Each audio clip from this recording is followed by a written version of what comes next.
Hey folks, this is Vince with Ads Gaming Addiction, and today we're going to look at Tropico 2. Now, this game has seen some better days. It is fairly old, and the graphics are pretty outdated on it, but it's still relatively fun to play. Now, this is also a unique game in the Tropico series. Tropico 1, 3, 4, and 5 all revolved around the same idea. You are this dictator trying to run this island. Tropico 2 is somewhat similar to that, but it involves pirates. So this is sort of like the odd child of the series, but again, it's no less fun to play in my opinion. It still stands on its own, and it's pretty good. Better than A Pirate's Life, which is a game that recently released that is somewhat similar to this. Anyway, Tropico 2, you can find this game on Steam. I believe it's $6 or $7 in the Tropico Reloaded bundle. That includes Tropico 1, Tropico 1's expansion, and Tropico 2. So if you're gaming system or your computer can handle older games, then you may want to download that and give it a try, because Tropico is just an outstanding simulator altogether, city builder, that kind of thing. Now, one thing I do want to point out is that when I tried playing this game, it crashed when I tried to create a new map. I did manage to fix it via some people on the forums.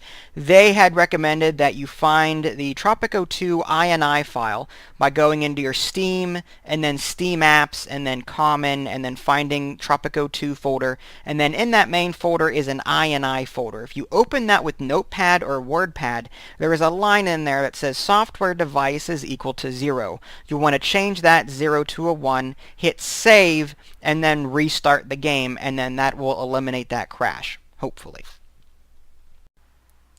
Alright, so here's a quick look at the main menu. There's Learn, Play Campaign, Single Games, and Extras. Unfortunately, there's no Options menu. You can only access that once you're actually in-game. So I'll show you that in a little bit. Today we'll be looking at a previous save file that I've been working on this morning. So I'm going to go ahead and go to Single Games here. And now there is a scenario, sandbox mode, and then there's saved games here. Under sandbox mode, this is where you can create your own game. To start with, this is where I started off this morning and sort of set it up the way I wanted it to. Whenever you do that, you can choose your starting location on the map. You can choose your map size, the hilliness, the water coverage, minerals, and vegetation. And depending on your choices here, that will affect the difficulty percentage down here. Once you get past this point, you can choose the game length. There's 10, 15, 20, 25, or 30 years. You can choose the island stability. Similar to the politics in the other Tropico games, you've got two factions. You've got these captives, and you've got the pirates. And the captives will revolt if you don't keep them happy. So what you're going to want to do is set your difficulty level here based on what kind of game you want to play. If you really want a game where there's a good chance that they'll revolt at the slightest infraction, then you might want to put it on like utter chaos. But I prefer friendly and calm myself. That's just me. Island advantages. This is sort of like your starting perks, like Botany Bay will give you heavy gold reserves and an island protected by a patron nation so that you cannot be invaded. New captives and even a ship will be delivered to you. There's shipwrecked mariners. You've got Lost Colony, Bare Bones, which is the hardest mode. And again, depending on your choices here, it'll affect the difficulty percentage down here, and that in turn will affect your final score. You've got bonus victory conditions here. You can choose one, and then when you're ready, you can hit OK.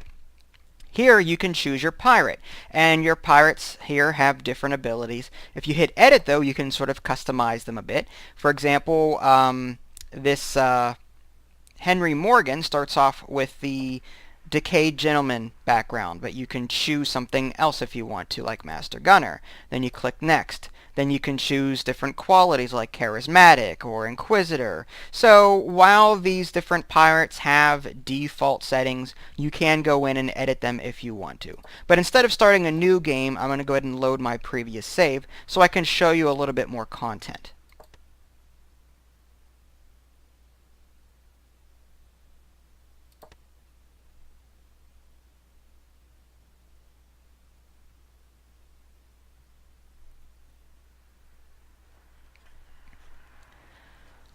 Alright, I'm going to slow down time just a little bit. There is a lot to cover here, so I may miss a few things. Now, admittedly, this game is a bit on the older side, so if I miss one or two things, I'm sure it's not like life-shattering knowledge that can't be looked up somewhere. This is your interface. On the top left-hand corner is sort of your, he's sort of like a help menu. He's your assistant. He'll yell at you if there's something wrong with your island. Bottom left-hand corner, you've got lumber and money. These are your two main resources. These two bars to the left here, your orange one is your pirate happiness, the silver one is your captive resignation. Again, there are two factions in this game, your pirates and your captives. Your captives act as your workers, and your pirates will act as your sort of like your advanced staff that goes out and plunders settlements and other ships and that kind of thing. And you sort of have to get them to live together in sort of this harmony on this island. Now, these two factions will want different structures. They'll prefer, some will prefer anarchy over order, and vice versa. So you sort of have to create two different sides to your island. You want to put your captives on one side of the island while putting your pirates on the other side, so that you're not mixing and matching the buildings and pissing off the wrong faction. Because if you put like order in the captive area, that will actually piss them off, whereas the pirates really like the order decorations. So yeah, again, it helps if you separate the two factions into two separate sides like I've done here. Over here I've got my pirate stuff. I've got my wench and masseuse parlors here. I can even zoom in all the way up here, which is really nice. I like that. But you can satisfy your pirate needs here. You have different structures. Smuggler's Dive will provide beer, bananas, and papayas. You've got animal pits. Each pirate in this game has their own personal stash, and they need their own personal lot in order to do that. So if you go into the construction menu here, there's a pirate housing plot that you'll have to put down for each pirate on your island, because after you send these pirates out to go raid settlements and to basically plunder enemy ships, they'll bring back gold, and their earnings will actually accumulate in their own personal house. So that's really cool. Each pirate has their own stash. Same thing with you. You have the Pirate Cave, which acts as sort of like your Swiss bank account in the other Tropico games. So there's that. Speaking of construction menu, there's a lot of menus here. And if you've played a Tropico game before, you'll be somewhat familiar with how all of this works. There's a lot of production chains going on here. A will lead to B, will lead to C, that kind of thing. For example, let's see if I can... There we go. The sawmill. Alright. The sawmill will turn wood into lumber. But in order to get that to happen, you have to put down this timber camp. So the first part of that chain is the timber camp, which, see if I could find one. Timber camp. I think it's... Here it is. So here's your timber camp. And your captives will go there and work there. And then the wood that they carry back here will eventually make its way to the sawmill. And that sawmill turns the wood. I've got 12 sitting here in the reserve. And that is being turned into lumber. And then that lumber can then be used to construct buildings. The same thing with this iron production chain here. You start off with this iron mine.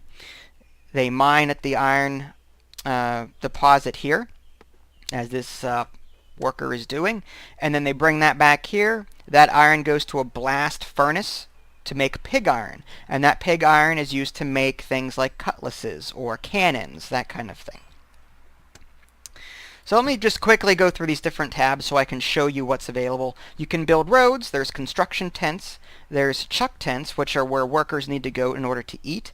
Pirate housing plots. Again, you want to put those down for each pirate on your island so that they can start storing up their own personal stash. Bunk houses so that captives can rest. A black market so that you can sort of equip your ships with different things you can trade at that location.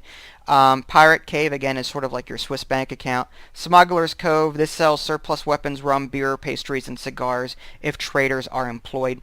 So yeah, the Smuggler's Cove and the black market are great ways to buy and sell things.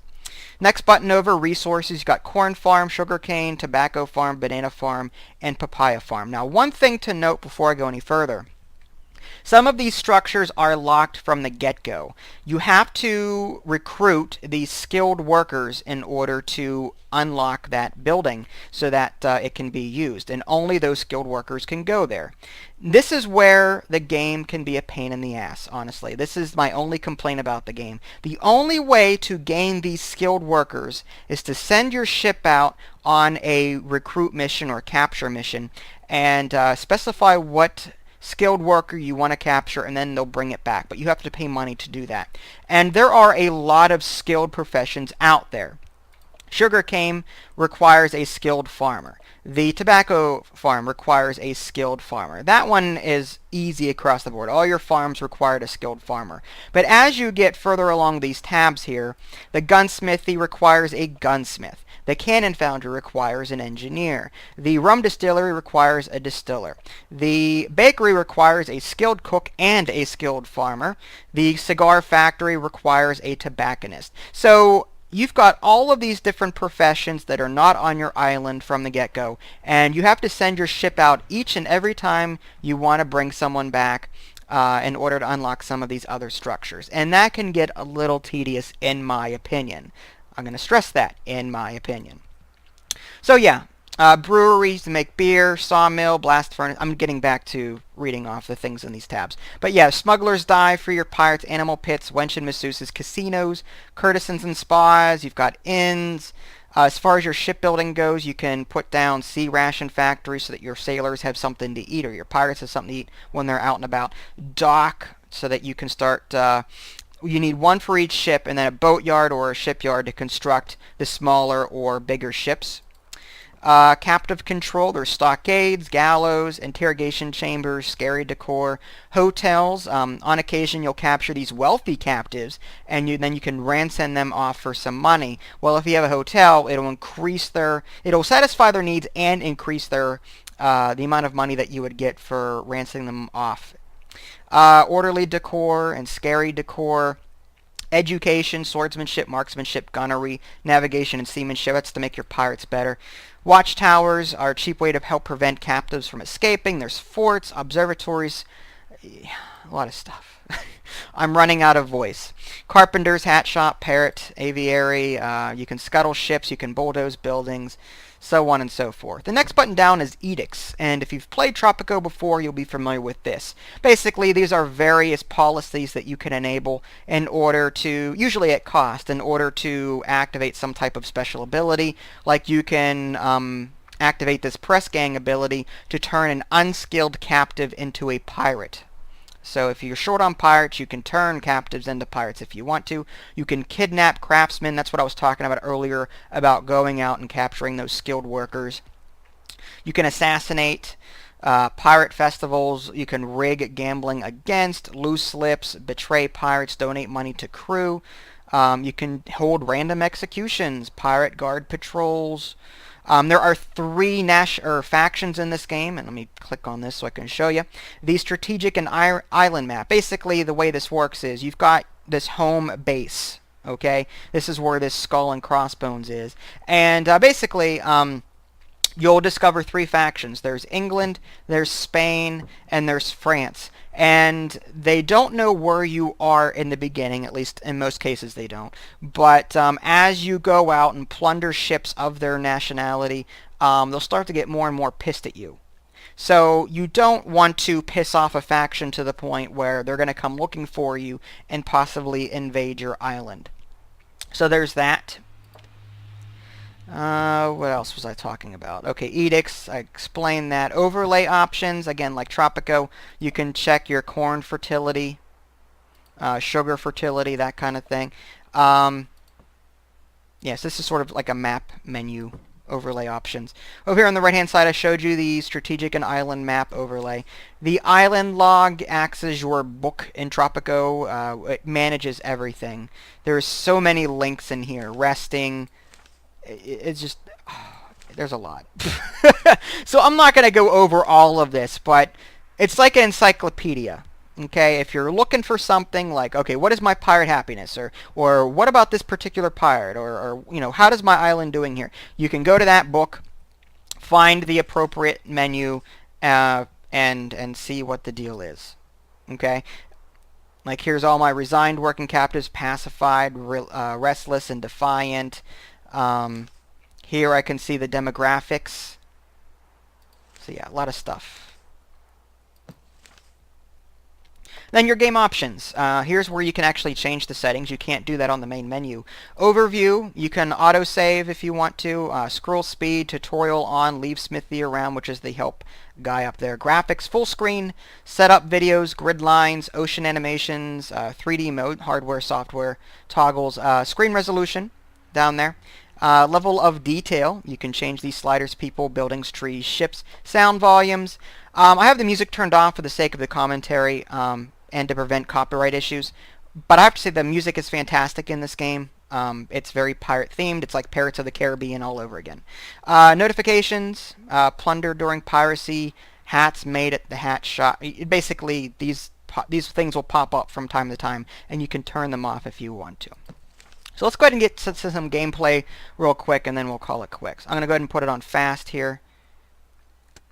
I'm going to go ahead and click on this ship. Now, whenever you click on a ship, you can tell them to do certain things. Like the first one here is cruise. I can change that to raid settlement, which means abduct unskilled workers from a settlement. Kidnap craftsmen. Again, that's that special mission to go out and capture specialized workers to unlock your buildings.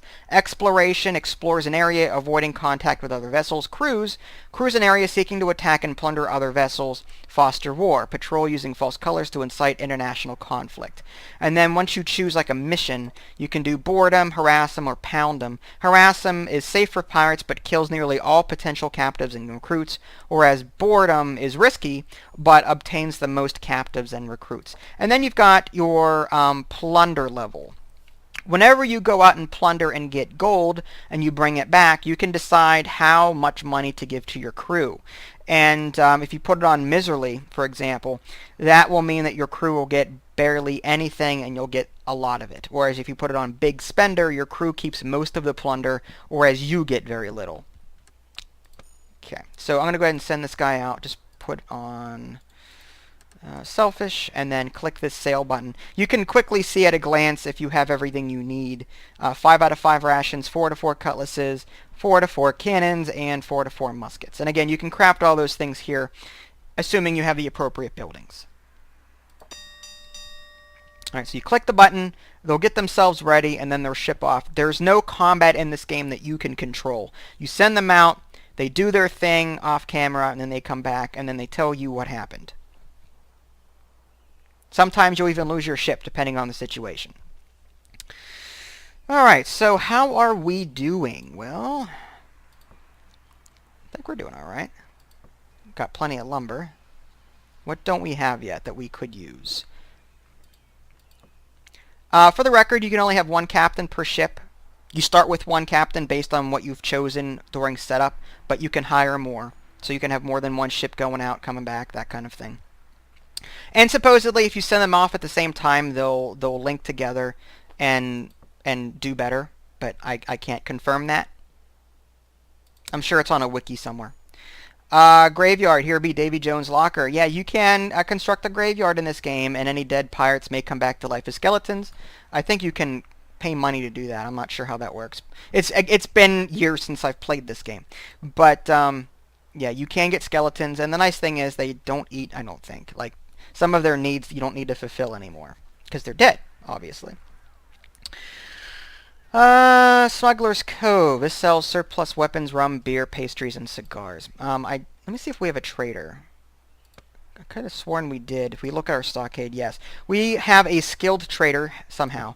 So I'm going to go ahead and put this Smuggler's Cove down.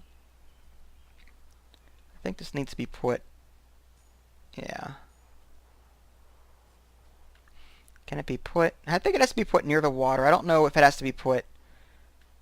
Let's just put a road... Actually, we've got one there. Let's go ahead and do that, and then... There we go.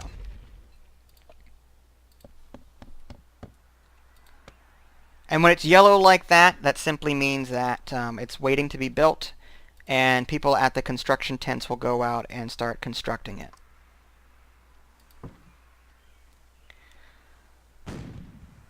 Well, there goes the ship.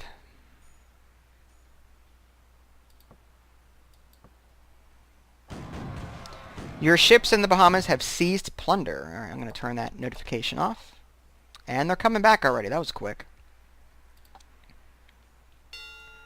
All right, so I earned 300, and I earned 4 cannons. Nice. Okay. So now that $300 will split between my crew members and myself. And again, each pirate will have their own stash.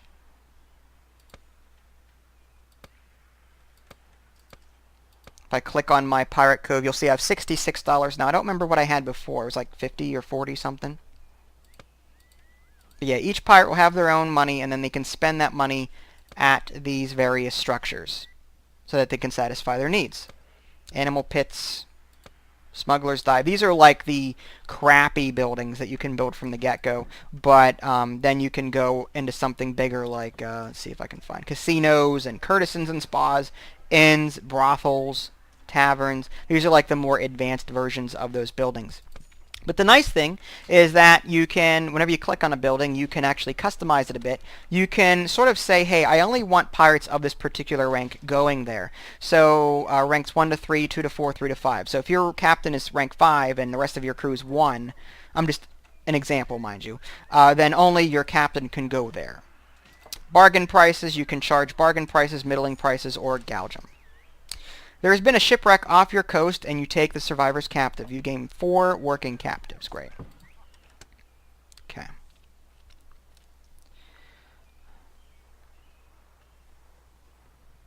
Squire, our gold is holding steady. Good to know. Our treasury is fine.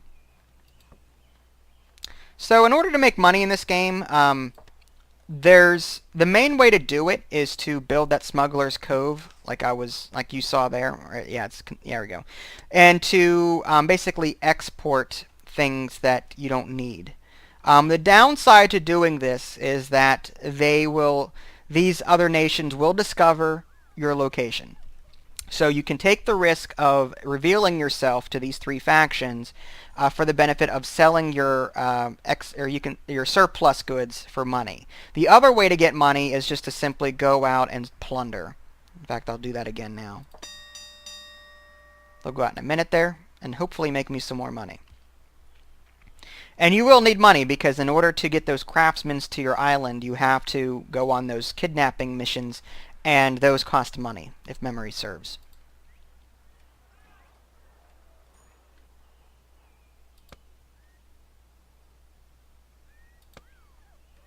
And everything's good. I've got enough corn. I've got corn farms here, and that corn farm is producing corn in order for it to go to the brewery here, so that that brewery can then make beer, which is then supplied to the smuggler's dive.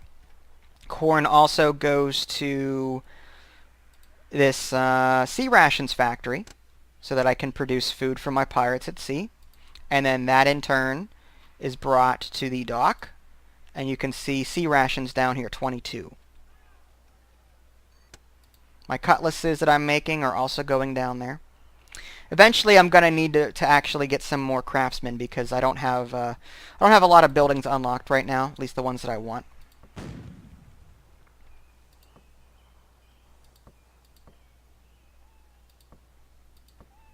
I think what I may want to do is get a farmer so that I can start getting sugarcane, tobacco, banana farm, and papaya. That way I can start producing those raw resources. Some fine new scum taken aboard in the Bahamas. Don't show that notification again. Okay. So basically when I come back I'll have more pirates, hopefully.